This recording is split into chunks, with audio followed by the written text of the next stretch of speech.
Apprenne Studio vous permet maintenant d'effectuer du perçage. Donc on commence par récupérer un carton. Vous avez un volet sur la droite que vous pouvez rétracter et qui propose des fonctions de perçage. Donc on va préparer tout ça.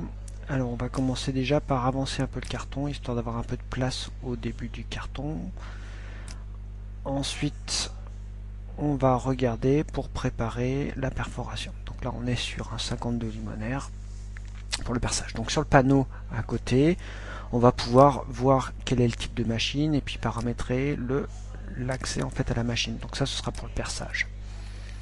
Voilà. Une fois que c'est terminé, on va pouvoir choisir la façon dont on va créer le tracé en fait de la perforation. Donc il y a trois stratégies. La première stratégie qui est la plus efficace, c'est d'optimiser le déplacement par page. Voilà. Donc on va pouvoir régler dans les paramètres le recouvrement éventuellement des coups de poinçon pour avoir plusieurs coups de poinçon.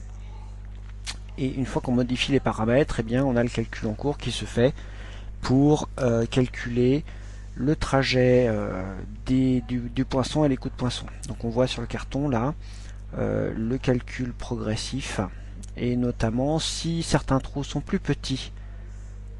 Voilà, on a un script qui permet d'allonger les trous pour que on puisse avoir une perforation si le trou est plus petit.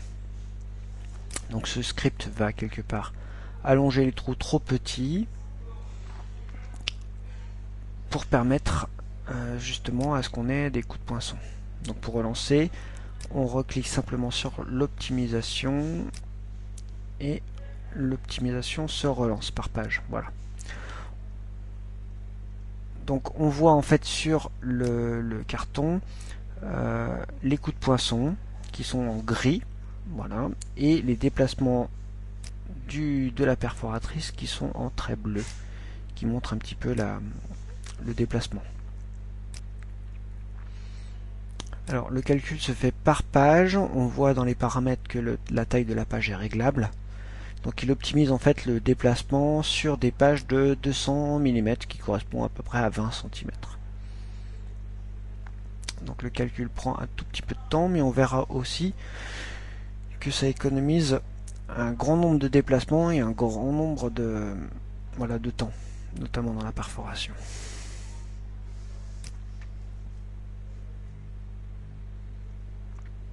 On le laisse calculer.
Voilà, le calcul est terminé. On va pouvoir passer à la partie carton.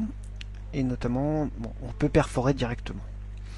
Voilà, donc ici on arrive dans la fenêtre de perçage directement qui est connectée à la machine. Donc cette fenêtre n'apparaît que quand on est connecté en fait à la machine. Donc on retrouve en fait les coups de poinçon, les déplacements, et on va pouvoir régler plusieurs choses. Donc dans un premier temps on peut régler le homing de la machine, et puis on peut régler le déplacement de l'offset ou de l'origine en fait avec des paramètres. Voilà, donc on peut avancer le poinçon, reculer le poinçon, faire les décalages nécessaires. On peut faire avancer par page aussi le carton, ou déclencher une perforation histoire de bien voir qu'on est bien en dessous avant de démarrer le perçage. Dans la page suivante, on va pouvoir voir en fait les coups de poinçon. Voilà, donc on peut se déplacer dans les différents coups de poinçon et on peut lancer la perforation en fait en elle-même. Voilà, donc en jaune, normalement c'est ce qui est fait. Donc là on avance artificiellement pour pouvoir se positionner éventuellement sur un trou pour reprendre une perforation. Ou on peut sélectionner directement sur le carton un coup de poinçon pour se localiser dessus. Donc là normalement la machine se déplace à cet endroit-là. Et éventuellement on peut revenir à la page précédente pour affiner ou repositionner le poinçon de la machine directement au niveau de l'offset.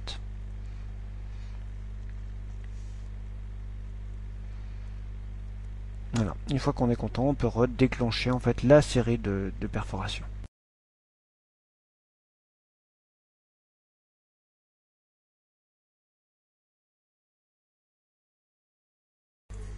Donc ici, nous allons déclencher la perforation. Voilà. Donc on peut voir et suivre en temps réel l'avancement de la perforation. Donc en jaune, les ordres qui ont été envoyés en fait à la commande numérique. Et puis le positionnement du poinçon. On a en bas à gauche le statut de position de la machine. Et on a les métriques du temps restant. Et on l'a aussi en déplacement complet en millimètres. Donc là il nous reste 75 mètres en fait à parcourir pour le perçage du carton. Le petit bouton en haut vous permet de pouvoir suivre par page l'avancement. Voilà, à tout moment on peut arrêter, on peut éventuellement se repositionner sur un autre trou pour éventuellement reprendre ou sauter une section en fait lors du perçage. Et on peut reprendre à tout moment. Donc on a une bonne maîtrise lors de l'arrêt, reprise ou reprise d'un carton lorsqu'on a eu un problème machine.